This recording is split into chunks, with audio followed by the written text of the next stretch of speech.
Practice has been good. We've had that week. We definitely needed the week off for guys getting healthier. Even the guys that were playing that have little knick-knack injuries. It's been a pretty good practice. A lot of work done.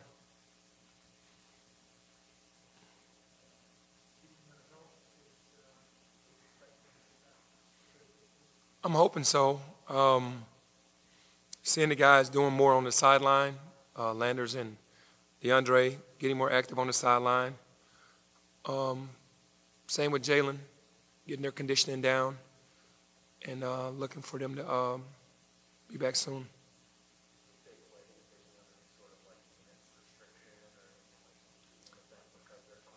I would think so. I wouldn't want to burn, especially if it were, because I don't know if DeAndre and Landers are playing. Whenever they do come back, I don't think they're full board, but you never know about those guys and how their competitive nature, takes over during a game. And definitely don't want them to get any more injuries after being out so long if they come back or when they come back to play them in a ton of minutes.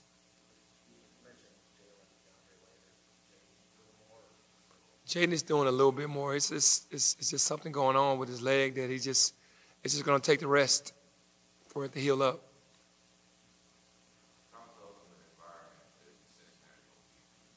It's going to be a very tough environment. They're looking forward to this game. Obviously, everyone knows the rivalry.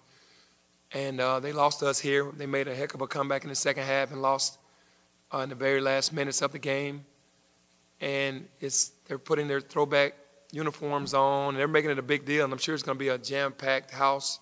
So it's going to be like old times.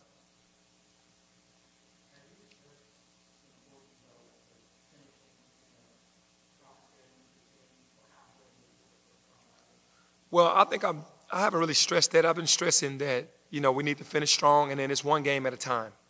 I think we just go 1-0 for the next 9 games and let everything else take care of itself. We understand that we were injured early and didn't have a full roster, and that now that we're starting to get our roster back, now the chemistry has to take over again because we haven't had a full team since really Alabama, and now it's starting to get back to that, and we can see, where the chemistry is going to be.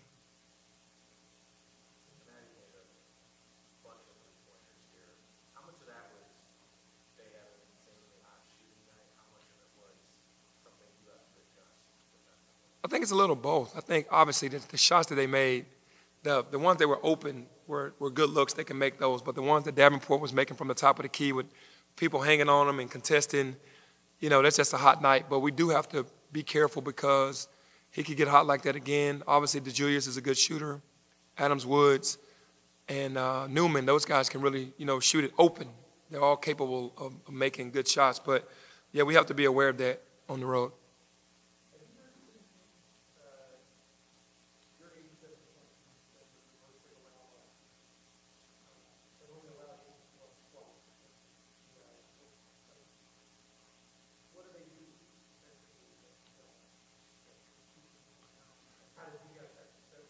Yeah, they're a multiple effort team. They're gonna pressure you, deny the wings. They're gonna try to switch 1 through 4, and then play aggressive with the 5-man, and they just take things away. They contest every shot. You drive to the basket, 2 or 3 guys conversion on the ball. They're high hands. They're doing all that, and for us, we just move the ball. The ball moves faster than they can. So when we drew 2 people, we weren't selfish enough to try to shoot it. We would get it to the next guy, take a good shot, make it a great shot. And we made shots, and that's what you have to do against Cincinnati.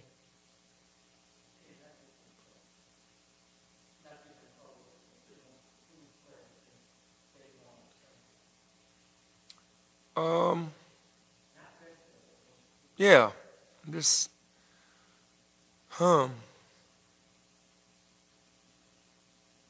you'd have to say Josh because he's learning how to play defense better.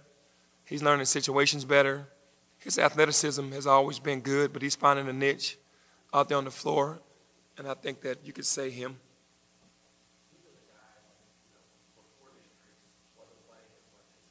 Mm-hmm.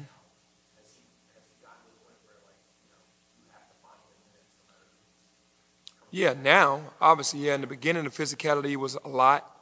Understanding the defense was tough. And as good as anybody can look offensively, these freshmen are going to be not as great defensively in understanding and awareness. And early on, that was the case. But now, yeah, obviously he's earned the right to be put in the lineup and get minutes for sure.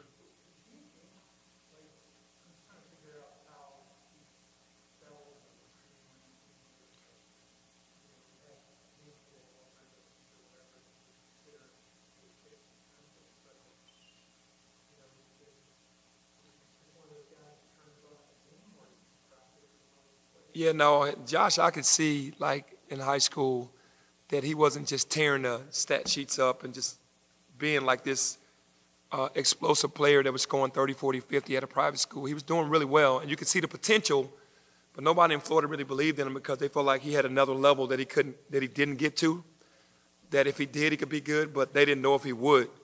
I think coming here playing with all of this talent, it's brought the best out of him every day, and that's the difference. I could see how he wasn't heavily recruited out of high school because they were looking at potential and like, we don't know if this is going to pan out. And we saw his length, his athleticism, and his playmaking ability, and was like, with this group, we're hoping that what happened would happen, that it would bring the best out of him, the competitive nature, and it has.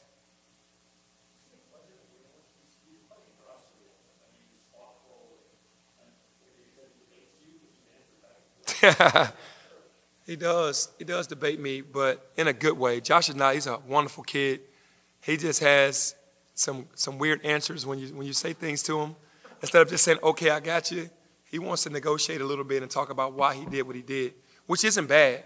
But at the end of the day, he's definitely a joy to have on the team because all he wants to do is win. I mean, he admits in areas that he just doesn't know and that he needs to get better, but he also debates you some as well.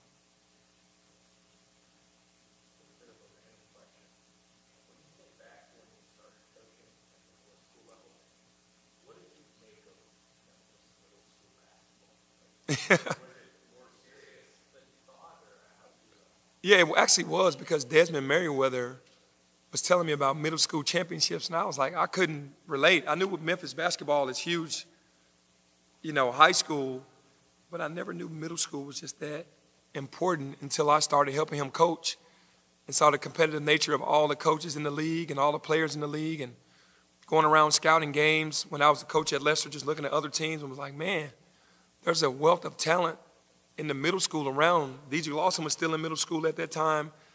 I was like, man, there's some really good players in middle school that I had never even – I knew Diedrich, but just the other players, like, man, this is pretty good. And when I got into that level, I was shocked to see the amount of talent that was coming.